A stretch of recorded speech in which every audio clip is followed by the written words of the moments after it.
Let me give you one more demo here. I've got 3 clips down on that storyline.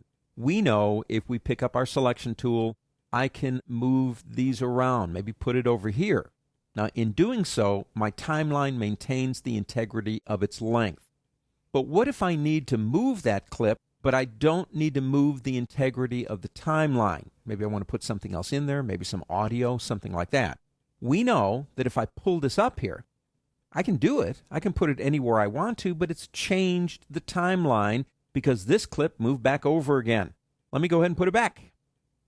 If you need to move that clip, but you don't need to change the length of the timeline, very easy, do this. Right-click your mouse.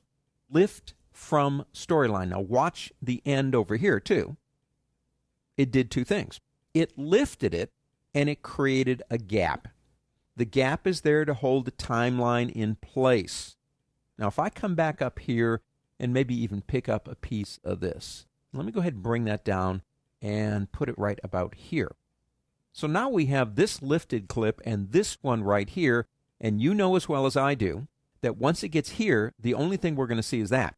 We're not going to see anything down here.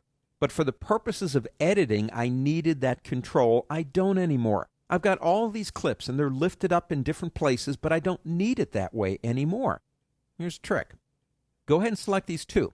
Right-click your mouse again, it's the easiest way, and say Overwrite to Primary Storyline. Watch what happens. Everything gets put down on the primary storyline, and the integrity of the length is not changed. So lifting or overwriting are 2 more editing tricks that can really help you control what's going on that storyline.